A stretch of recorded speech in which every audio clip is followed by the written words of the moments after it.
नमस्कार, बहुत स्वागत आपका। आप देख रहे हैं प्राइम टीवी। मैं हूं आपके साथ अदिति मिश्रा। वक्त प्राइम डिबेट का।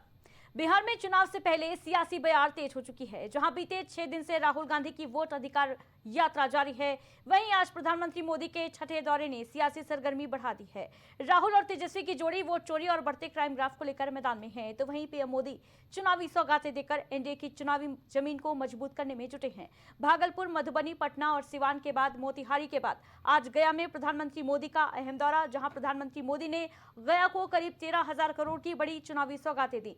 इन सियासी दांवपेच के बीच एसआईआर मामले पर सुप्रीम कोर्ट ने आधार कार्ड को मान्य कर दिया है, जिससे विपक्ष बड़ी जीत मानकर खिलखिला रहा है। मोदी का सौगातें बिहार, क्या पलट देगा विपक्ष की चाल? बिहार की कड़ी लड़ाई में सौगातों की झड़ी, क्या लोटस को दिलाएगी जीत बड़ी? उधर राहुल गांधी की वोट अधिकार रैली में बढ़ती भीड़, क्या हिल जाएगी नीतीश सरकार की रीढ़? वोट चोरी बनाम बिहार के विकास का प्रण, किसके दांव में कितना दम? इस पर करेंगे चर्चा, लेकिन इससे पहले सुनिए कुछ बयान। साथियों, मेरा एक बड़ा संकल्प है। जब तक हर जरूरतमंद को पक्का घर नहीं मिल जाता, मोदी चैन से नहीं बैठेगा।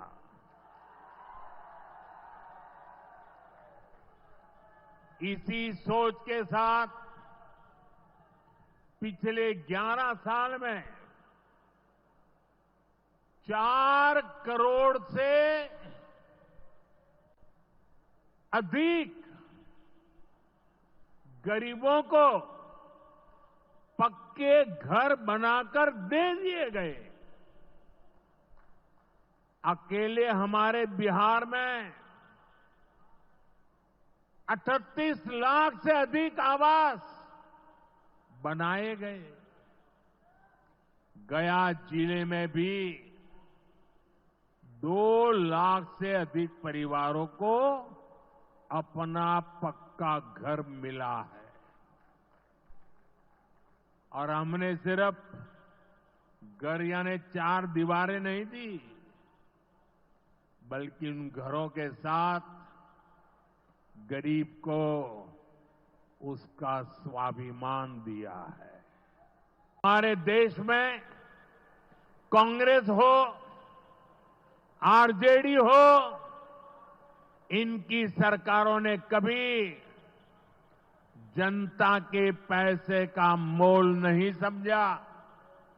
इनके लिए जनता के पैसे का मतलब रहा है खुद की तिजोरी भरना। इसलिए कांग्रेस आरजेडी की सरकारों में सालों साल तक परियोजनाएं पूरी नहीं होती थी। कोई योजना जितनी लटकती थी, उतना उसमें ये पैसे कमा लेते थे। आप याद करिए, लालटेन राज में यहां कैसी दुर्दशा थी। लालटेन राज में एक क्षेत्र लाल आतंक से जकड़ा हुआ था।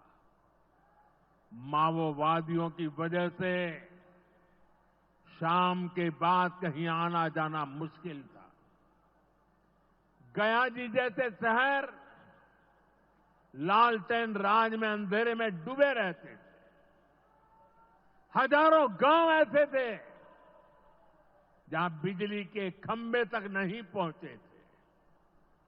लालटेन वालों ने पूरे बिहार के भविष्य को अंधेरे में धकेल दिया था। न शिक्षा थी, न रोजगार था। बिहार की कितनी पीढ़ियों को इन लोगों ने बिहार से पलायन के लिए मजबूर कर दिया था। पिछला जो चुनाव था, जो हमारा गठबंधन हारा था, वो चुनाव भी इन लोगों ने चोरी किया होगा। ये हर प्रदेश में नरेंद्र मोदी, बीजेपी और इलेक्शन कमीशन मिलकर वोट चोरी कर रहे हैं। बार हमें पता लग गया है, हमारे हाथ में सबूत है, हम बिहार में इनको एक वोट चोरी नहीं करने देंगे। इसीलिए हमने ये यात्रा निकाली है। बिहार की शक्ति इस यात्रा में दिख रही है। बिहार के युवाओं की आवाज इस यात्रा में सुनाई दे रही है। जरा मोदी जी को बताइए, वोट चोर, वोट चोर, वोट चोर।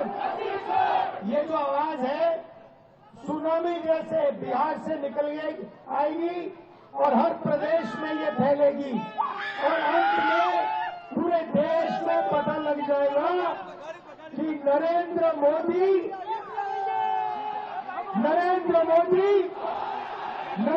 मोदी क्या चोरी करता है, क्या चोरी करता है, क्या चोरी करता है? नरेंद्र मोदी वोट चोर। चुनाव आयोग से मिलकर के भाजपा के लोग बड़ी साजिश रच रहे हैं। पहले वोटर लिस्ट से नाम काटेंगे, फिर पेंशन से नाम काटेंगे, फिर राशन से नाम काटेंगे और बाद में ये गरीबी नहीं, गरीब को ही मिटाना चाहते हैं। हम लोग मुद्दे की बात कर रहे हैं। बिहार में बढ़ रहा है अपराध, लगातार हत्या, लूट, अपहरण, डकैती, बलात्कार जैसे मामले आ रहे हैं सामने। लगातार घूसखोरी, भ्रष्टाचार के मामले सामने आ रहे हैं। शिक्षा चिकित्सा में सरकार फेल हो चुकी है। नौकरी देने में ये सरकार फेल हो चुकी है। ये पेपर लीक वाली सरकार है। अब बिहार नीतीश कुमार जी से नहीं संभल रहा है। अब परिवर्तन करना कि नहीं करना? नहीं, मुंगेर की जनता जोरदार तरीके से बोले, मुंगेर जिला बा है कि ना? आप बताइए, सरकार में बैठे लोगों को सत्ता से बेदखल करना है ना? एक नया सरकार बनाना है जो सभी को साथ लेकर चले, जो पढ़ाई, दवाई, कमाई, सिंचाई और सुनवाई और कार्रवाई वाली सरकार देने का काम करे, जो बिहार में गरीबी, पलायन, बेरोजगारी को हटाने का काम करे। ऐसी सरकार आप लोगों को लाने की काम करना होगा और आप लोग मिलकर के कीजिएगा। आज देश के प्रधानमंत्री ने इस पे बिहार में आकर गया में स्पष्टीकरण दिया। उन्होंने कहा कि हम उन घुसपैठियों को निकाल रहे हैं जिन्होंने यहाँ की डेमोग्राफी को बिगाड़ रहे हैं। मतलब हम बिहार के हक और अधिकार की बात कर रहे हैं। मैं अभी आदरणीय सांसद जी ने, संजय जी ने बहुत विस्तार से बात कही। आदरणीय मोदी जी, अगर यहाँ घुसपैठी है तो उसका दोषी अगर एक मात्र कोई है तो नरेंद्र मोदी है। अगर कोई यहाँ घुसपैठी है भी तो उसका दोषी है तो अमित शाह है। 20 साल की आपकी बीजेपी की बिहार की सरकार है।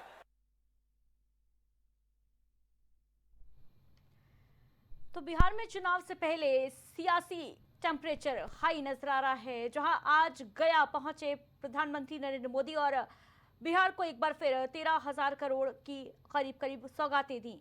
वहीं दूसरी तरफ वोट चोरी के मुद्दे पर, एसआईआर के मुद्दे पर कांग्रेस और विपक्ष हमलावर है। राहुल गांधी की वोट अधिकार रैली का आज छठा दिन है। राहुल गांधी इस मुद्दे पर लगातार केंद्र सरकार को घेरते नजर आ रहे हैं। वहीं आपको बताते चले कि आज एक और अहम अपडेट सामने आई। एसआईआर मामले पर सुनवाई करते हुए सुप्रीम कोर्ट ने निर्देश दिए हैं कि आधार कार्ड को भी शामिल किया जाए डॉक्यूमेंट के तौर पर। इसको लेकर जहां कांग्रेस ने ट्वीट कर इसे करारा तमाचा बताया है सरकार के लिए, वहीं दूसरी तरफ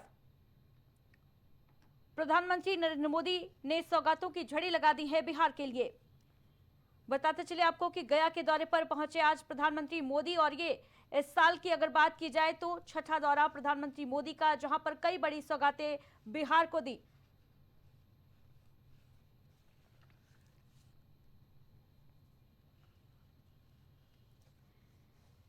तो वोट चोरी बनाम बिहार के विकास का प्रण, किसके दांव में कितना दम, इस पर चर्चा के लिए हमारे साथ तमाम अतिथि जुड़ रहे हैं।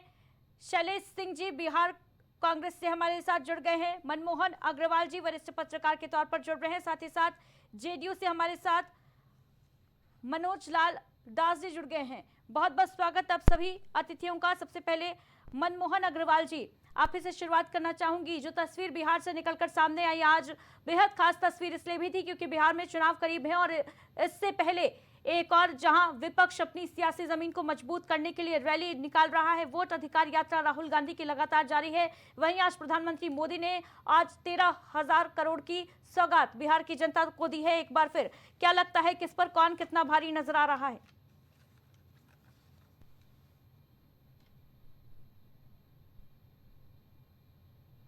मनमोहन जी, क्या आप तक आवाज पहुंच पा रही है? तो फिलहाल मनमोहन अग्रवाल जी से हमारा संपर्क नहीं हो पा रहा है। शैलेश सिंह जी, राहुल गांधी की वोट अधिकार यात्रा लगातार जारी है और आज प्रधानमंत्री नरेंद्र मोदी गया के दौरे पर पहुंचे, करोड़ों की सौगात बिहार वासियों को दी, लेकिन साथ ही साथ विपक्ष पर भी निशाना साधा और ये कहा कि घुसपैठियों की हमदर्द है आरजेडी और कांग्रेस। ऐसा है कि घुसपैठिए के लिए तो 20 साल से नीतीश जी की सरकार है बिहार में और 11 साल से मोदी जी की सरकार है। तो जनता स्पष्ट जानती है कि घुसपैठिए के लिए दोषी है कौन। तो ये तो मोदी जी की सरकार, अमित शाह जी की गृह मंत्रालय पूरी तरह से फेल्योर है और घुसपैठी के मुद्दे अगर वो उठाते हैं तो उन्हें खुद इस पे इस्तीफा दे देना चाहिए था। घुसपैठिए के मुद्दे पे ये बेशरम सरकार है, इन्हें शर्म नहीं आता है कि जिस मुद्दे पे वो खुद घिर रहे हैं वो मुद्दे को वो दूसरे विपक्ष पे डाल रहे हैं। क्या विपक्ष सीमा की सुरक्षा कर रहा है क्या? अगर सीमा की सुरक्षा सत्ता पक्ष के लोग कर रहे हैं, गृह मंत्रालय कर रहा है, तो फिर ये घुसपैठिए आ कहां से रहे हैं? और अगर आ रहे हैं तो फिर जाकर के अपना इस्तीफा क्यों नहीं प्रस्तुत कर रहे हैं? तो घुसपैठिए के मुद्दे पे तो सरकार पूरी तरह से फेल्योर है। रही बात कि भाई अभी आपने देखा होगा कि वोटर लिस्ट में 0 मकान संख्या 0 और चुनाव आयोग आकर के सामने कहते हैं कि जो सड़क पर रहते हैं उनका मकान संख्या हम क्या लिखें, तो उनका मकान संख्या लिख देते हैं 0। भाई साहब, उसी आदमी का आधार कार्ड जब बनता है तो वो मकान संख्या आ जाता है और जब वोटर आईडी कार्ड बनता है तो वो मकान संख्या गायब हो जाता है। तो फर्जीवाड़ा तो पूरी तरीके से जाके वोटर इलेक्शन कमीशन कर रहा है। तो ये फर्जीवाड़ा खुद करने के लिए और अपनी बातों को मनवाने के लिए जब आधार कार्ड में जाकर के उसका वो नंबर मकान संख्या 0 नहीं है और इसीलिए कि वोटर की पहचान हो ना जाए, फर्जी वोटर की पहचान हो जाए ना हो जाए, इसीलिए जाकर के उन्होंने आधार कार्ड को मान्यता नहीं दी। ठीक है, क्योंकि भाई आधार कार्ड ठीक में है। तो मकान सलीज संख्या जी, लेकिन आज सुप्रीम कोर्ट ने जिस तरीके से निर्देश दिए हैं सुनवाई करते हुए, उससे तो संतुष्ट नजर आ रहे हैं ना आप? जी, अभी बहुत सारा सुप्रीम कोर्ट आज लास्ट सुनवाई पे ये नहीं दिया है। अभी क्या होगा कि लास्ट टाइम भी उन्होंने कहा था कि आधार कार्ड को मान्यता देनी चाहिए थी, परंतु किसी भी अधिकारी ने 15 दिन पहले दिया हुआ सुप्रीम कोर्ट का जो आदेश था वो उन्होंने मानने से इनकार कर दिया और कोई नहीं मान रहा है। कोई भी जिला पदाधिकारी, कोई बीएलओ किसी तरह का आधार कार्ड को नहीं मान रहा है। उन्होंने स्पष्ट कहा है कि जब तक हमको इलेक्शन कमीशन से लिखित में नहीं आएगा तब तक हम नहीं मानेंगे। और इलेक्शन कमीशन, आपको मैं बता रहा हूं कि इलेक्शन कमीशन ये ऑर्डर सिर्फ लिख करके अपडेट पे अपने पास रखे रहेगा, वो किसी भी जिलाधिकारी को ये भेजेगा नहीं। और जब तक इनकी मनमानी नहीं चलेगी तब तक जाकर के वो भेजेगा नहीं। रही बात, दूसरी बात सौगात की, बिहार में जो सौगात मोदी जी कर रहे हैं कि 13,000 करोड़ दे दिया, आपको याद होगा कि पिछली बार 2.25 लाख करोड़ का सौगात दिया था। क्या हुआ? बिहार की जनता के साथ ठगी कर दी इन्होंने। और अभी तो मात्र 13,000 में खुश हैं नीतीश कुमार। जब 2.25 लाख में खुश नहीं थे बिहार वासी, तो ये 13,000 क्या वो ऊंट के मुंह में जीरा दे रहे हैं? तो बिहार को तो ठगने का काम किया है मोदी जी और नीतीश जी ने दोनों मिलकर के। और जो आज सामने दिखाई दे रही है, ठीक है। मनोज लाल दास जी हमारे साथ जुड़े हुए हैं जेडीयू से। मनोज लाल जी, क्या कहेंगे इस पर? देखिए, जो खुद ही ठगते रहते हैं ना, उनको दूसरा अगर कोई अच्छा काम भी कर रहा है तो उनको ठग ही समझ में आवेगा। ये चिल्ला रहे हैं 2019 से, चिल्लाए 2024 में भी, जनता इनको कहाँ कर दिया। कुछ से कुछ आरोप लगाना है। आज जो बिहार की जो स्थिति है, उस स्थिति के लिए तो ये लोग पूरी तरह से जिम्मेवार रहे। इनके समय में कहीं सड़क थोड़े था, सब जगह गड्ढा में सड़क था। किसी हॉस्पिटल की स्थिति थी क्या, किसी भी स्कूल की व्यवस्था थी क्या? ये तो आप उसके आकलन करके देख लीजिए। तो हम तो विकास के राह पर चले हुए हैं, 2005 से चले हैं, इसीलिए जनता हमको देखती भी है। अब जहां तक एसआईआर का सवाल है, तो सुप्रीम कोर्ट ने क्या फटकारा है, किन किन दलों को। आज ही तो कहा है ना कि आप जो ये अनर्गल बात कर रहे हैं, तो आप जिनका नाम छुटा हुआ है उनको जुड़वाने के लिए क्यों नहीं जाते हैं। तो अब यही स्थिति है। और अदिति जी, इन लोगों के बोलने न बोलने से कोई फायदा होने वाला नहीं है। जनता इस चीज को देख रही है कि जब चुनाव आयोग इनको कहता है एफिडेविट दीजिए, तो उठा के भाग के चले जाते हैं। ये मताधिकार के क्या रक्षा करेंगे, ये तो अपने रक्षा कर रहे हैं ना कि हमारी स्थिति बने। इसीलिए प्रधानमंत्री के ऊपर इनका ठीक है आरोप तो मनोज लाल जी, लगातार लेकिन लग आज रहा है। प्रधानमंत्री मोदी ने जिस तरीके से बिहार की डेमोग्राफी के बारे में बात की, उन्होंने जिस तरीके से ये कहा कि घुसपैठिए जो हैं वो बिहार में बढ़ चुके हैं, घुसपैठियों को बढ़ने नहीं दिया जाएगा, और विपक्ष के ऊपर निशाना भी साधा। लेकिन ये जो सवाल विपक्ष के द्वारा उठाया जा रहा है, ये भी तो जायज है ना कि 20 साल से आपकी सरकार, उसके बावजूद घुसपैठिए कहाँ से आ गए बिहार में। और ये भी क्लियर नहीं हो पाया, स्पष्ट नहीं हो पाया है कि कितने घुसपैठियां हैं बिहार में। एसआईआर की प्रक्रिया में ये अभी क्लियर नहीं किया है चुनाव आयोग ने कि घुसपैठियों की संख्या कितनी है। देखिए अदिति जी, चुनाव आयोग तो घुसपैठी के सवाल पर तो कुछ बोला ही नहीं है। कहीं से चुनाव आयोग के किसी रिपोर्ट में है नहीं। लेकिन यहाँ जो है ये देखने के लिए इसीलिए मिल रहा है ना कि कई जिलों में जहाँ पर आशंका व्यक्त की जा रही है, वहाँ लोग रह रहे हैं 1 लाख, और वहाँ पर आधार कार्ड बना हुआ है 1.25 लाख। तो इस स्थिति से वही जब पकड़ा रहा है तो लोगों को पेट में दर्द हो रहा है। जहाँ पर 10,000 आना चाहिए बस साल भर में, वहाँ 1 महीने में आ गया कई लाख आवासीय प्रमाण पत्र बनाने के लिए। जब उसकी जांच वहां शुरू हो गई तो इन लोगों को पेट में दर्द उठने लगा। तो अब उस चीज को आप क्या कहिएगा। बाहर से तो लोग आए हैं, नहीं आते तो कितने लोग गिरफ्तार हुए हैं, इसका आकलन तो आप लोग के पास खुद ही होगा कि पाकिस्तान के नाम पर या कहीं के नाम पर कोई मुस्लिम आ रहा है, हिंदू बन के रह रहा है, कोई हिंदू मुस्लिम बन के रह रहा है, कई आतंकवादियों के साथ उनका सहयोग है, नेपाल से आ रहे हैं के रास्ते में पकड़ाए। तो प्रधानमंत्री जी का ये कहना, और उसी की तो खोज चल रही है ना, जब हमारा चुनाव का वोटर लिस्ट का जब नाम होगा और उसमें ये स्पष्ट लिखा हुआ है कि कोई भारत के नागरिक को ही ये वोट देने का अधिकार होगा, तो उसमें जिनका छूटेगा, जो उसमें नहीं अपीयर होंगे, उन लोगों का नाम सामने आ जाएगा, खुद ही आ जाएगा कि इतने लोग भाग गए डर के मारे। तो उसको हो जाने दीजिए, और सुप्रीम कोर्ट पर हमें भी विश्वास होनी चाहिए। और इन लोगों को तो खैर सुप्रीम कोर्ट पर कभी भी जिंदगी में विश्वास नहीं होगा। ठीक है, लौटूंगी मनोज जी, लौटूंगी आपके पास। मनमोहन अग्रवाल जी, क्या आप तक आवाज पहुंच पा रही है? मनमोहन जी, बिहार की तस्वीर बेहद इंटरेस्टिंग, दिलचस्प देखने को मिल रही है। बिहार में चुनाव करीब हैं और ऐसे में सभी जो राजनीतिक दल हैं वो अपनी अपनी कमर कसे हुए हैं। जहां राहुल गांधी एक तरफ वोट अधिकार रैली निकाल रहे हैं, वहीं दूसरी तरफ भारतीय जनता पार्टी की एनडीए की जो सरकार है वो अपने तमाम प्रयास में जुटी हुई है। प्रधानमंत्री मोदी की अगर बात की जाए तो 6ठी बार बिहार पहुंचे आज, और गया से विपक्षी दल पर जमकर बरसते नजर आए। आपको किस तरीके से देख रहे हैं आप, सत्ता पक्ष और विपक्ष किसके दावों में कितना दम नजर आ रहा है? देखिए अदिति जी, एक तो बात है कि चुनाव से पहले अभी मैं सुन रहा था एसआईआर की बात है, और एसआईआर को लेकर सुप्रीम कोर्ट में मुकदमा चल रहा है, और चुनाव आयोग अपनी जगह पर है, और सुप्रीम कोर्ट की आज भी टिप्पणी आई है चुनाव आयोग को लेकर के। और अभी फाइनल सुनवाई उस पर नहीं हुई है, तो इसको लेकर विपक्ष हमलावर है और वोट अधिकार रैली राहुल गांधी और आरजेडी के नेता तेजस्वी यादव निकाल रहे हैं। इससे एक माहौल बनाने का प्रयास हो रहा है। विपक्ष वहां पर ही प्रयास कर रहा है कि जो सत्ता में लोग हैं, जेडीयू और भारतीय जनता पार्टी का जो गठबंधन है या भारतीय जनता पार्टी जो केंद्र में सरकार है, वो चुनाव आयोग पर दबाव डाल करके मतदाताओं को अनावश्यक वोटों को काट रही है और ये एक विपक्ष नैरेटिव तय कर रहा है।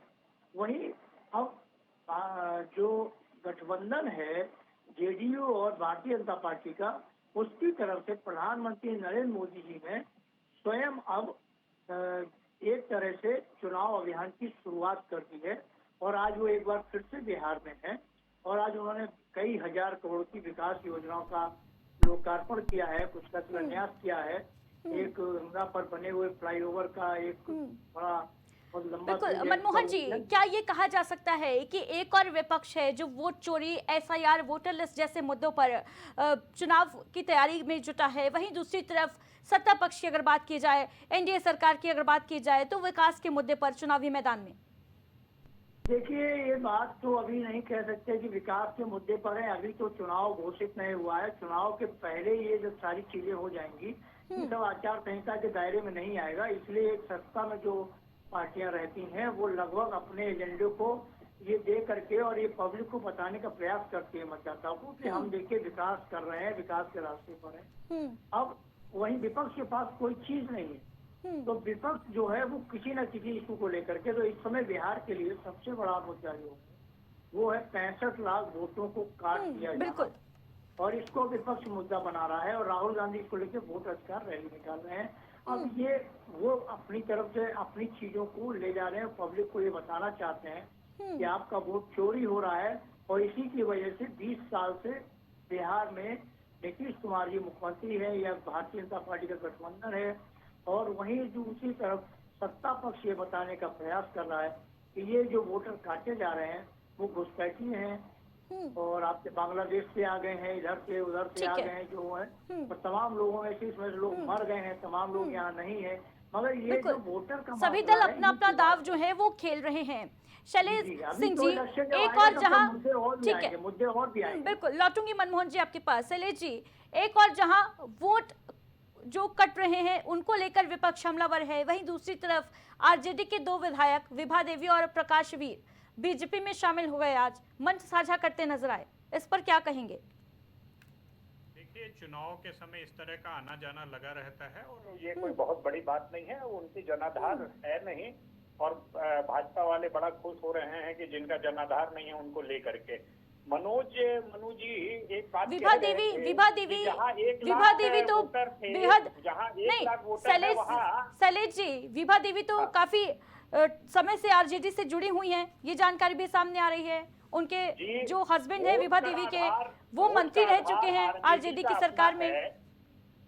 वोट का आधार आरजेडी का अपना है, किसी व्यक्तिगत का वोट नहीं है, इसीलिए किसी के जाने से हमें फर्क नहीं पड़ता है।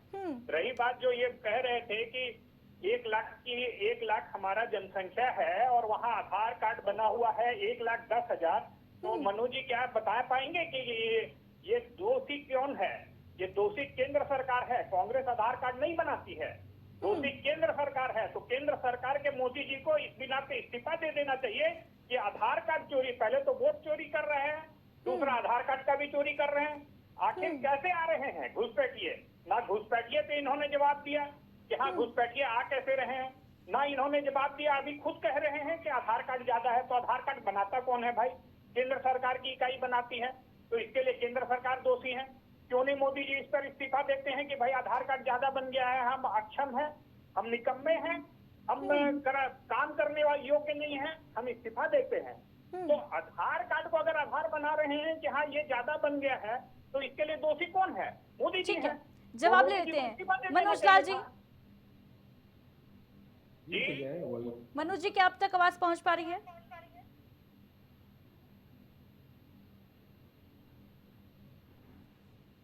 मनोज लाल जी, क्या आप तक आवाज पहुंच पा रही है हमारी?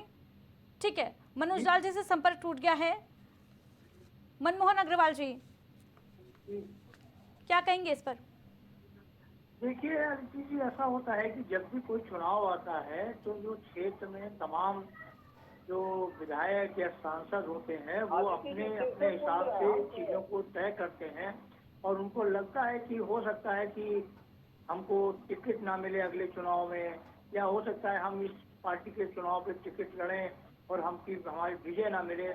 ऐसे ये प्रसंग हमेशा चलते रहते हैं जब भी चुनाव आता है। उसके 2-4-6 महीने पहले अभी आज आरजेडी के 2 विधायक गए हैं, तो कल हो सकता है जेडीयू के कोई विधायक उधर चले जाएं, कोई हो सकता है हम पार्टी का कोई उधर आ जाए, कोई हो सकता है भारतीय जनता पार्टी का विधायक जो है दूसरे दल में चला जाए आरजेडी से। ये देखिए चुनाव से 4-6 महीने पहले ये राजनीतिक दलों में विधायकों और सांसद, जो भी लोकसभा का चुनाव होता है तो सांसदों में, और जब विधानसभा का चुनाव होता है तो विधायकों में इस तरह का आना जाना ये लगा रहता है। तो ये कोई बहुत बड़ी प्रक्रिया नहीं, क्योंकि आज अगस्त हम लोग खत्म होने की तरफ है। सितंबर, अक्टूबर, नवंबर में बिहार में चुनाव है, 3 महीने का मसला है। और हो सकता है मनमोहन कि अग्रवाल जी, आना जाना लगा रहेगा, दामन छोड़ना दामन थामना ये लगा रहेगा, देखा जाता रहा है ये हर वक्त राजनीति में भारत की। लेकिन मनमोहन अग्रवाल जी, एक बड़ी अपडेट ये भी मिली कि गया में प्रधानमंत्री नरेंद्र मोदी की रैली को देखते हुए स्कूल्स की छुट्टी कर दी गई और जो टीचर्स थे वो ड्यूटी देते नजर आए रैली में। इस पर क्या कहेंगे? जी मनमोहन अग्रवाल जी, ये जानकारी सामने आ रही थी कि गया में जहां प्रधानमंत्री नरेंद्र मोदी की रैली थी वहां पर स्कूलों में छुट्टी कर दी गई थी और जो स्कूली टीचर्स थे उनको ड्यूटी पर लगा दिया गया था रैली की। देखिए, प्रधानमंत्री का कार्यक्रम है, चूंकि सुरक्षा व्यवस्था होती है, तमाम चीजें होती हैं। ये एक होता है कि कोई बड़ा कार्यक्रम हो रहा है, वो भी विशेष तौर से प्रधानमंत्री का कार्यक्रम है, तो हो सकता है कि स्थानीय स्तर पर कोई सुरक्षा के दृष्टिकोण से स्कूलों की छुट्टी कर दी गई हो।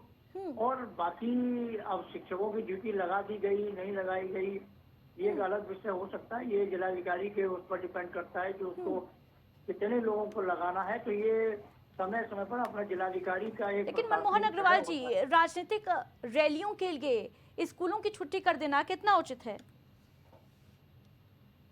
देखिए, कई बार ऐसा होता है कि कोई बड़ी रैली हो रही होती है, उससे आने जाने में लोगों को असुविधा ना हो, बच्चों का मसला होता है, इसलिए भी जिला प्रशासन अपने स्तर पर निर्णय ले लेता है। इसको बहुत ये नहीं होना चाहिए। और यदि कोई हो सकता है कि प्रधानमंत्री जी का जहाँ कार्यक्रम लगा हो उससे भीड़ का आने का क्रम ज्यादा हो, तो जिला प्रशासन ने अपने स्तर पर स्कूलों को बंद करा दिया शैलेश जी हो कि कुछ कहना बच्चों को चाह रहे हैं इस जाना पर? हो। जी शैलेश जी।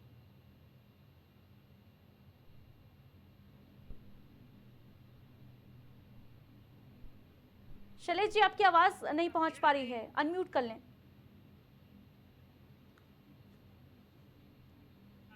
स्कूल के बच्चे और इन तमाम सरकारी कर्मचारी और इन सबों को लेकर के वो भीड़ लगाने की चेष्टा कर रहे थे, तो ये इसलिए जाकर के उनको स्कूल बंद करना पड़ा। टीचर, सरकारी टीचर और इन सारे लोगों को लेकर के ये जाकर के भीड़ जुटा रहे हैं वहां पर।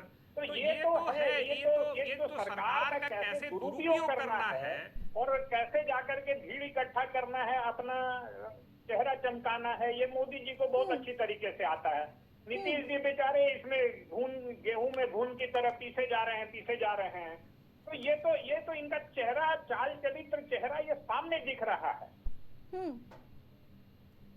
ठीक है शैलेश जी, लेकिन बीते कल राहुल गांधी ने एक बार फिर बेहद विवादित बयान देते नजर आए। वो सीधे तौर पर नरेंद्र मोदी का, प्रधानमंत्री का नाम लेकर उन्होंने वोट चोर कहा। इसको आप किस तरीके से लेते हैं? क्या इस तरीके की बयानबाजी ठीक है क्या? एक ऐसा है कि वोट चोर को अगर वोट चोर ना कहें तो क्या कहें। स्पष्ट तौर पे 2019 की सरकार जो बनी थी तभी से जो वोट चोरी का मामला आ रहा है, महाराष्ट्र में स्पष्ट हम लोगों ने देखा कि किस तरह से वोट चोरी हुई है। ठीक है शैलेश जी, इंटरप्ट करना चाहूंगी मैं। चौकीदार चोर है वाले बयान पर सुप्रीम फटकार लगी, राहुल गांधी को माफीनामा लेकर पहुंचे और अब वोट चोरी के मुद्दे पर सीधे सीधे प्रधानमंत्री नरेंद्र मोदी का नाम लेते हुए उन्होंने ये बड़ा आरोप लगाया है। जी, आगे भी इस तरह का आरोप लगता रहेगा और जो होगा हम लोग देखेंगे। वोट से अगर हमें फटकार मिलेगी तो भी हम बर्दाश्त करेंगे, मगर सच्चाई को हम छोड़ने वाले नहीं है। हम सच के राह पे चल रहे हैं और सच के राह पे ही आगे बढ़ेंगे। जनता देख रही है कि किस तरह से वोट चोरी हो रहा है। बिहार की सड़कों का जो भीड़ है जिस तरह से है, ये आजादी की लड़ाई के समय का भीड़ दिखता था। और हम दूसरे अंग्रेजों से, ये काले अंग्रेज हैं, हम इनसे लड़ाई लड़ रहे हैं और आजादी की लड़ाई में भी इनकी सहभागिता नहीं रही थी। इसी तरह से ये अंग्रेजों का साथ देते थे। क्या मनोज और आज लाल भी जी से संपर्क हो गया है? साथ दे रहे हैं। मनोज लाल जी, आवाज पहुंचती है आप तक? आवाज आ रही है जी मनोज लाल जी। हाँ बोलिए। मनोज लाल जी, एसआईआर के मुद्दे पर विपक्ष जो है ये कहता नजर आ रहा है कि वोट चोरों के मुंह पे करार तमाचा है और साफ तौर पर निशाना जो है प्रधानमंत्री मोदी की सरकार की तरफ है। और साथ ही साथ बीते कल राहुल गांधी ने जो बयान दिया, प्रधानमंत्री नरेंद्र मोदी का नाम लेते हुए उन्होंने वोट चोर कहा है, क्या कहेंगे इस पर? देखिए, राहुल गांधी इस देश के सबसे बड़े पप्पू, ये हम नहीं कहते हैं, सारा सोशल मीडिया पर भरा हुआ रहता है। अब वो आलू से सोना उपजाते हैं तो वो देखिए, आलू किसी से को सोना वाला बयान नरेंद्र मोदी का था। आलू से सोना वाला बयान नरेंद्र मोदी का था। अनर्गल बयान नहीं, बयानबाजी ना करें। आलू से सोना वाला बयान नरेंद्र मोदी जी का था, यह स्पष्ट हो गया है। आया कि नहीं कि सोनिया गांधी चांसलर है, आया था कि नहीं आया था? ये आप लोगों का हथकंडा और बीजेपी का आईटी सेल ही इस तरह की बातें करता है। अनर्गल बातें, जनता से जुड़ी बातें करिए, अनर्गल बातें मत करिए। सड़क छाप डिबेट मत किया कीजिए। अगर नहीं आता है डिबेट करना तो सड़क छाप डिबेट नहीं किया कीजिए। बार डांसर और इस तरह की बातें ना किया कीजिए। नहीं, तो वही वाली बात ना हम बता रहे हैं, जो कहा जा रहा है वो बता रहे हैं। एक बार सुप्रीम कोर्ट अब ने मैं नरेंद्र मोदी को फेंकू और अनर्गल बातें कहूंगा तो आपको बुरा लग जाएगा। तरीके से बात करिए और तरीके से अपनी बातों को रखिए। खुद जमानत पर है। जब जनता से जुड़ी बातें नहीं कर सकते हैं तो इसी तरह की अनर्गल बातें कर सकते हैं आप लोग। अभी तक आधार जब बना ज्यादा में तो आपने अभी तक जवाब नहीं दिया। और इसका ये राहुल गांधी का ये प्यार कांग्रेस की जो 19 सीट है वो 9 पर आकर टिक जाएगी।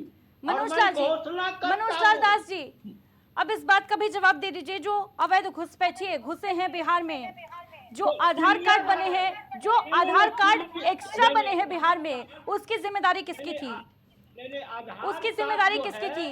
आधार कार्ड किसके क्षेत्र में आता है? घुसपैठियों पर निगरानी किसके क्षेत्र में आता है? ये आता है, लेकिन ये क्योंकि इनका सारा आरोप आज से नहीं कई वर्षों से लग रहा है कि इनकी जो पार्टनर रही है 11 साल से केंद्र में मोदी सरकार है, 11 साल से केंद्र में मोदी सरकार है। 11 साल कम थे क्या चुनाव से पहले ही घुसपैठियों की याद आई? बंगाल के तरफ से जो आ रहे हैं, जो बस रहे हैं, और जो आदमी यहाँ आकर जन्म प्रमाण पत्र बना लेते हैं, जो आवासीय बना लेते हैं, उसी की तो जांच हो रही है अदिति जी। इसीलिए तो इनकी बौखलाहट में है। और क्यों बौखलाहट रहेगी? ये सब इस बार इन लोगों का हवा निकल जाएगा। जो जेन्युइन वोटर है बिहार के, वो नहीं टूटने वाले। लेकिन प्रश्न ये है, सवाल इसलिए उठ रहे हैं क्योंकि चुनाव के समय ही क्यों याद आता है कि घुसपैठिए घुसाए हैं? चुनाव के समय ही क्यों याद आता है कि एक्स्ट्रा आधार कार्ड बन गए हैं? चुनाव के समय ही ये माहौल क्यों बनाने की तैयारी की जाती है?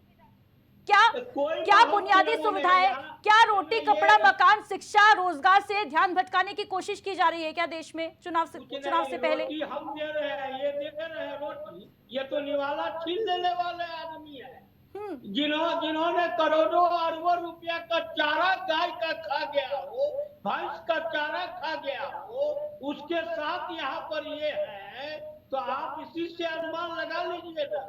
नौकरी हम दे रहे हैं, सड़क हम बनवा रहे हैं, रोजगार की व्यवस्था हम करवा रहे हैं। ये तो तुम मुझे नौकरी, तुम मुझे जमीन दो, हम तुम्हें नौकरी देंगे, ये कहलाने वाले लोग हैं। और इसी के आधार पर आज 2005 से इन लोगों को लात मार के बाहर किया हुआ है। वो तो धन नीतीश कुमार जी का था कि जब 7 थे एक टर्म तो 27 आया, नीतीश कुमार जी छोड़ दिए तो 19 पर आ गए। इस बार अगर इतनी भी इनकी सीट आ जाएगी जितनी अभी है तो मैं राजनीति से हमारे जैसे लोग इस्तीफा दे देंगे। आप निश्चिंत रहिए। ठीक है। ये बोलते हैं नौकरी हमने दी, नौकरी सरकार ने नहीं दी। ये अपने घर से लेकर के आए थे नौकरी और नौकरी बांट रहे थे। भाई जनता का पैसा है और जनता के पैसे से सरकार चलती है। ठीक है शैलेश जी, मनोज जी लौटूंगी आपके पास। मनमोहन अग्रवाल जी क्या कहेंगे इस पर? ये जो पक्ष विपक्ष एक दूसरे पर आरोप प्रत्यारोप की झड़ी लगा रहे हैं, एक तरफ परियोजनाओं की सौगातें दी जा रही हैं तमाम, वहीं दूसरी तरफ विपक्ष आरोप की झड़ी लेकर मैदान में कूद पड़ा है, क्या लगता है किस ओर जा रही है बिहार की लड़ाई? देखिए अदिति जी, ऐसा है कि चुनाव से पहले जो सत्ता में पार्टी होती है उसके पास विकास की चीजें दिखाने के लिए काफी कुछ होता है, और केंद्र और स्टेट दोनों जगह यदि सरकार एक है तो डबल इंजन हो जाता है। तो केंद्र की तमाम योजनाएं हैं जिनका लोकार्पण शिलान्यास आज प्रधानमंत्री जी ने किया है, बिहार से जुड़ी हुई योजनाएं हैं जिनमें किया है। तो ये बताने का है कि देखिए हमने आपको ये विकास किया है, हमको और अवसर मिलेगा तो हम और विकास करेंगे। ये जो सरकार जो सत्ता में जो पार्टी रहती है उसके पास ये एक अपना पॉजिटिव वे रहता है, जिसको कि आज प्रधानमंत्री जी ने हजारों करोड़ की योजनाएं करके ये बिहार के विकास के लिए उन्होंने योजनाओं का शिलान्यास लोकार्पण किया है, उसका शिलान्यास किया है। ये भी एक चुनाव से पहले का एक कदम है। बिल्कुल मनमोहन अग्रवाल जी, और ये भी देखा गया है कि जनवरी से लेकर अगर अगस्त तक के महीने की बात की जाए तो जनवरी और मार्च को अगर छोड़ दें तो हर महीने ही प्रधानमंत्री नरेंद्र मोदी बिहार गए हैं और वहां पर चुनावी सौगातें दी हैं जनता को। कितना लाभ मिलता नजर आएगा आने वाले दिनों में? देखिए ऐसा है कि अब चुनाव नवंबर में आना है, उसके पहले सितंबर बीते से आचार संहिता लग जाएगी। तो ये ऐसा क्रम है कि इसमें उसके पहले जितना रैली और जितना भी ये इस तरह के कार्यक्रम हो जाएंगे वो सरकारी खर्चे में सरकारी तंत्र पर हो जाएंगे, इसलिए उसको इलेक्शन कमीशन के बाउंड नहीं होता है। वो इसीलिए इसी क्रम में जो भी सरकारें होती हैं चुनाव से पहले इस तरह के कार्यक्रम करती हैं, और इसमें कोई वो भी नहीं है। और जो कुछ चीजें परियोजनाएं कंप्लीट हुई है उनका लोकार्पण किया है प्रधानमंत्री ने।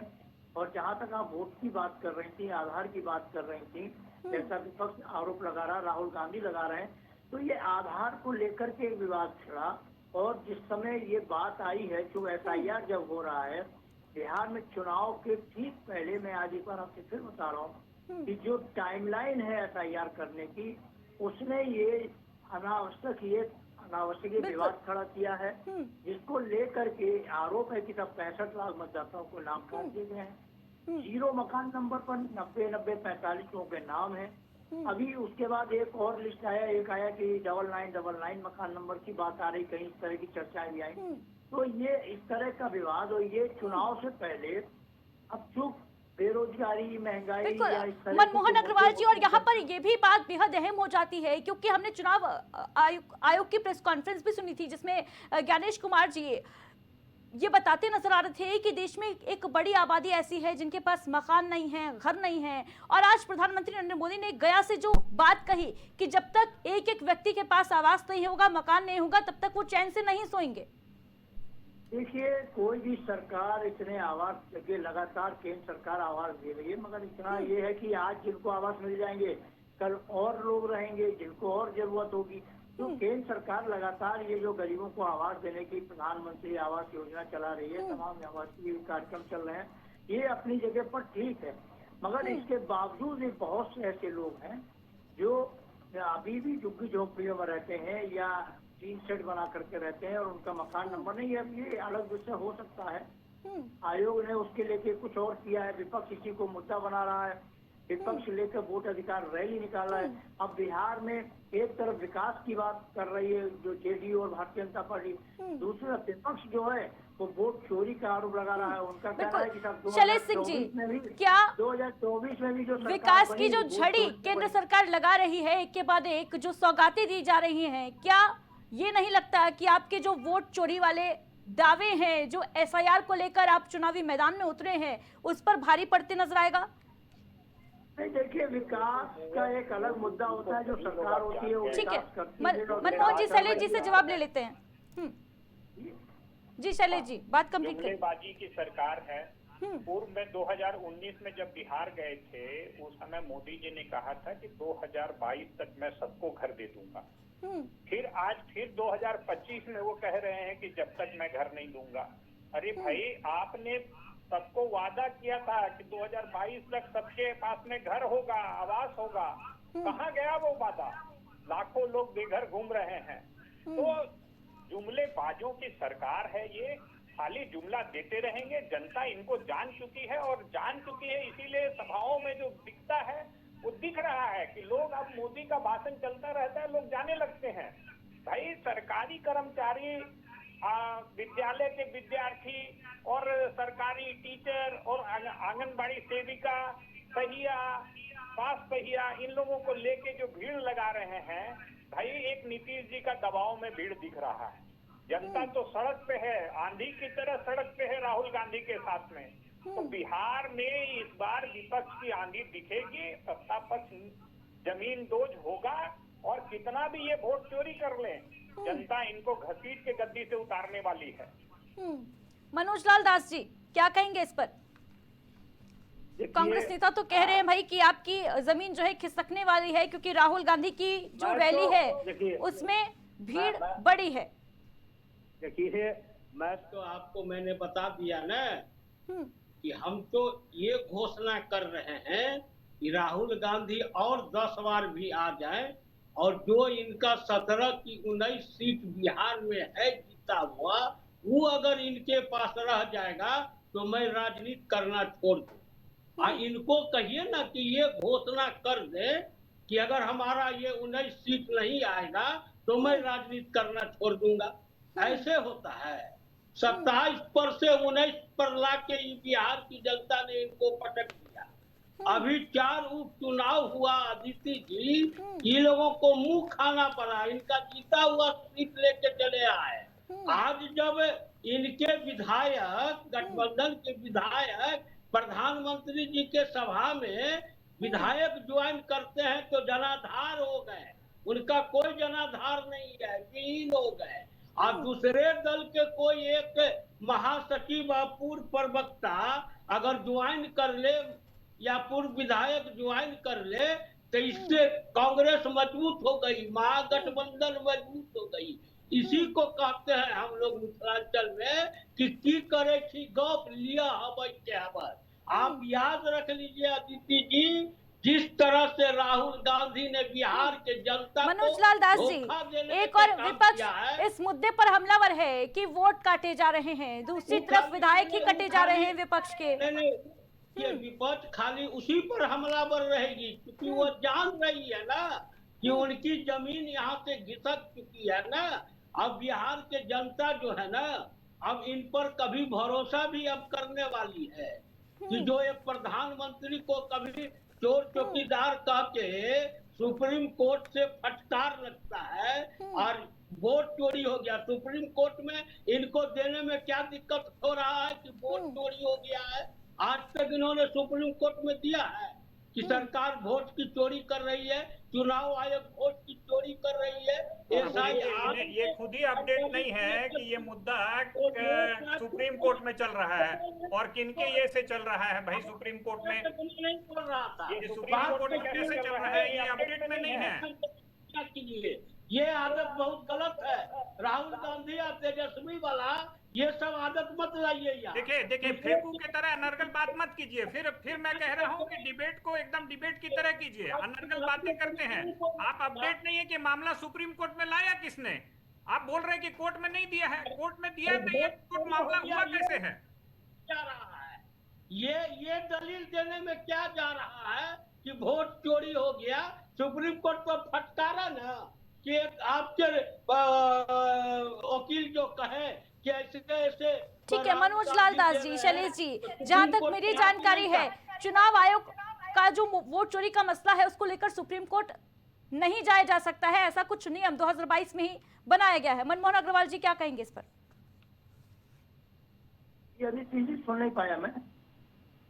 मनमोहन अग्रवाल जी, सत्ता पक्ष की तरफ से, बीजेपी की तरफ से, जेडीयू की तरफ से ये कहा जा रहा है कि ये वोट चोरी का मसला लेकर सुप्रीम कोर्ट क्यों नहीं जाते, लेकिन जहां तक मेरी जानकारी है नियम बनाया जा चुका है 2022 में ही कि चुनाव आयोग से जुड़ा ये मसला जो है वो सुप्रीम कोर्ट नहीं ले जाया जा सकता है।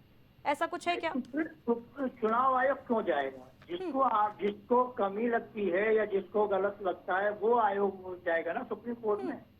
अब एसआईआर करा रहा है चुनाव आयोग, अपना एक कार्य कर रहा है, एसआईआर है, रिवीजन हो रहा है, वोटों का रिवीजन हमेशा होता रहता है, आयोग अपना काम कर रहा है। यदि आयोग के किसी कार्य पर हमने सवाल खड़ा किया और हम आयोग में गए और हमारी ये सुनवाई नहीं होगी तो हम सुप्रीम कोर्ट जाएंगे, हाई कोर्ट जाएंगे।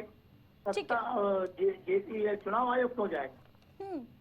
चुनाव आयोग में मनमोहन अग्रवाल जी, नरेंद्र मोदी प्रधानमंत्री के दौरे से, गया दौरे से पहले एक और अपडेट सामने आई थी। लालू प्रसाद यादव का एक बयान जो सोशल मीडिया पर इस वक्त घमासान छिड़ा हुआ है, जिसको लेकर पिंडदान वाला वो बयान, जिसमें वो ये कहते नजर आए थे कि गया आ रहे हैं सरकार का पिंडदान करने के लिए। क्या लगता है जो तस्वीर दिख रही है उसमें किसका पिंडदान होता नजर आ रहा है बिहार के चुनाव में?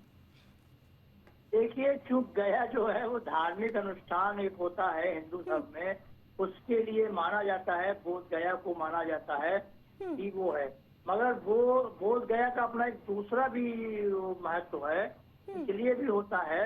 अब लालू जी का थोड़ा सा मिजाज दूसरा है और उस तरह की बातों को कर देते हैं। अब ये पिंडदान किसका होगा नहीं होगा ये तो चुनाव में मतदाता बताएंगे, अब इसमें अभी से क्या कहा जा सकता है। मगर लालू जी की जो अपनी कुछ जुगलबंदी होती है और जो बयान होते हैं कुछ लीक से हट करके होते हैं और वो अपने प्रति उसको जरा उन बयानों के प्रति लोग आकर्षित हो जाते हैं। मगर वो जो गया है, गया में पिंडदान का ही महत्व नहीं है, अपनी जगह है, मगर बोध गया का अपना और भी महत्व है। इसलिए प्रधानमंत्री जी ने आज गया को ही चुना होगा। अब जैसे लालू जी ने कहा है तो सत्ता पक्ष का कोई व्यक्ति कुछ और भी कह सकता है, ये बयानबाजी है, राजनीतिक बयानबाजी है, इनसे न किसी का कुछ होता है। असली जनता तो जनता होती है, जब चुनाव होगा मतदाता तय करेगा कि किसके पक्ष में वोट गिरेगा, वो जाएगा। अब जो चुनाव से पहले मनमोहन अग्रवाल जी, लेकिन अगर प्रधानमंत्री मोदी के दौरे की बात की जाए तो पटना के अलावा पूरी चारों तरफ से बिहार को कवर कर लिया गया है प्रधानमंत्री मोदी के द्वारा चुनावी बयान से पहले ही। क्या लगता है, क्या एक मजबूत स्थिति में नजर आ रही है इस वक्त एनडीए गठबंधन? देखिए, चूंकि भारतीय जनता पार्टी की बिहार में लंबे समय से कोई सरकार नहीं है, गठबंधन में ही रह करके सरकार चला रहे हैं और बिहार में अभी पिछली बार जेडीयू तो वहाँ बहुत छोटा है भारतीय जनता पार्टी के मुकाबले, तब भी भारतीय जनता पार्टी ने जेडीयू को जो है नीतीश कुमार को मुख्यमंत्री बनाया, क्योंकि मुख्यमंत्री नीतीश कुमार जी का अपना एक वोट आधार है। तो अब ये भारतीय जनता पार्टी का ये हो सकता है कि हम अपनी बहुमत की सरकार बनाए या गठबंधन का बहुमत एक बार फिर से आए, सरकार बने। तो एक चुनाव से पहले जो चुनाव घोषित होगा, प्रधानमंत्री जी की व्यस्तता बहुत रहती है और जो भारतीय जनता पार्टी में प्रधानमंत्री ही जो है वो एक उनके सबसे बड़े स्टार प्रचारक हैं, इस नाते और ये चूक जो पहले चारों तरफ से कवर कर लिया जैसा आप बता रही हैं, उस तरह से देखा जाए तो प्रधानमंत्री अपनी लोगों के साथ सीधे संवाद बनाने का प्रयास किया। आज मैं एक फोटो भी देख रहा था कि प्रधानमंत्री ने किसी चीज का लोकार्पण करने के बाद अपने कंधे पे जो गमछा डाला हुआ था, उस गमछे को लहरा करके और लोगों से कनेक्ट करने का प्रयास किया। ये प्रधानमंत्री नरेंद्र मोदी जी का अपना एक अलग अंदाज भी होता है जगह जगह पर, और प्रधानमंत्री जी की कोशिश है कि बिहार में ज्यादा से ज्यादा लोगों के साथ वो अपना संवाद बना सकें। इसलिए वो अपनी पूरी रणनीति के तहत भारतीय जनता पार्टी और जेडीयू गठबंधन पूरी रणनीति के तहत विधानसभा चुनाव की घोषणा होने के पहले बिहार के लोगों से संवाद बनाना चाहते हैं। उसी की कड़ी में आज गया का कार्यक्रम हुआ। हो सकता है कि चुनाव घोषित होने के पहले कहीं और भी बड़ा कार्यक्रम प्रधानमंत्री जी का हो, इसके बाद चुनाव की घोषणा होगी। तो ये अपनी अपनी एक रणनीति होती है, जिस रणनीति पे भारतीय जनता पार्टी और बिल्कुल मनमोहन जी, और देखने वाली बात होगी ये रणनीति जो है वो आने वाले चुनाव में कितनी कारगर साबित होती है। मनोज जी, फाइनल कमेंट दीजिए। देखिए, जनता के ऊपर हमें विश्वास है, जनता के साथ हमेशा हम रहे हैं, जनता के दुख के साथी हैं, जनता को हमने कभी नहीं छलने का काम किया है। इसीलिए 2005 से जनता हमारे ऊपर विश्वास करती है और समय है, देखते रहिए। हमने तो राहुल गांधी जी के बारे में कह दिया कि जितनी भी सीट है उतनी भी अगर उनको आ जाएगी तो मैं राजनीति करना छोड़। शैलेश सिंह जी, बड़ी चुनौती मिल गई है आपको। इनका तो खुद का वजूद नहीं है, क्योंकि ये कभी जाते हैं आरजेडी के पाले में हमारे साथ आते हैं, कभी फिर चले जाते हैं एनडीए में। तो ये तो डगरा का बैगन है। डगरा का बैगन किधर लुढ़केगा इसका कोई ये नहीं है। नीतीश जी की स्थिति ऐसी है कि वो खुद अपने बदौलत सीट लाने का ये नहीं रखते हैं, मानना नहीं रखते हैं। उनको जो घुमा ठीक रहे है। हैं शैलेश जी, ठीक है शैलेश जी, आखिरी प्रश्न का जवाब दे दीजिए फिर इसी बात पर। क्या अगर आगामी चुनाव में आपको नीतीश बाबू की आवश्यकता पड़ गई तो क्या दोनों हाथें फैलाकर स्वागत किया जाएगा क्या कांग्रेस के द्वारा नीतीश बाबू का फिर से? क्या आपकी ये नहीं हुई?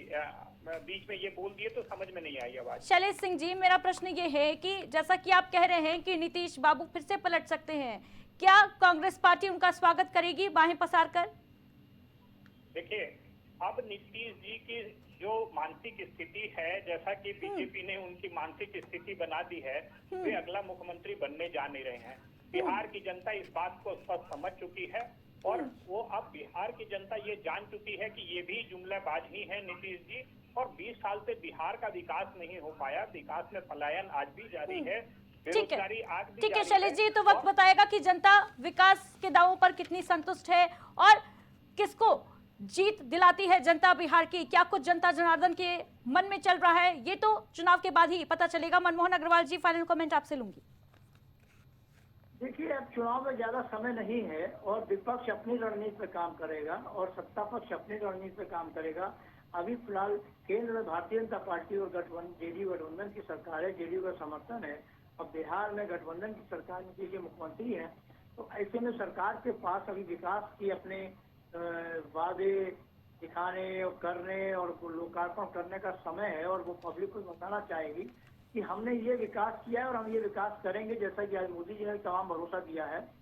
अब उससे पब्लिक कितना उनके पक्ष में जाती है।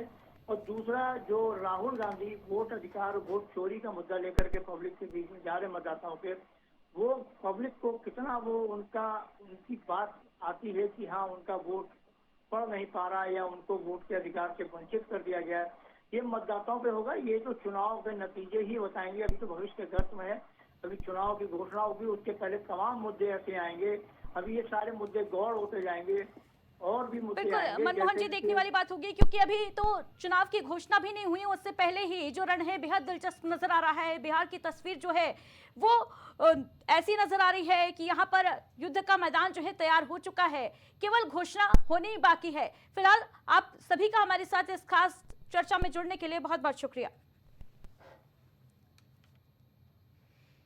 तो बिहार के चुनावी रण में एक और जहां सत्ता पक्ष विकास के प्रण के साथ चुनावी मैदान में है, वहीं विपक्ष लगातार सत्ता को घेर रहा है। वोट चोरी से लेकर एसआईआर की प्रक्रिया तक विपक्ष आपराधिक आंकड़ों को लेकर भी चुनावी मैदान में उतरा है। देखने वाली बात होगी, दिलचस्प बात यह होगी देखने वाली कि आगामी चुनाव में किसको कितना इससे लाभ मिलता है और किसका नुकसान होता है। फिलहाल इस खास डिबेट में इतना ही, दीजिए इजाजत, नमस्कार।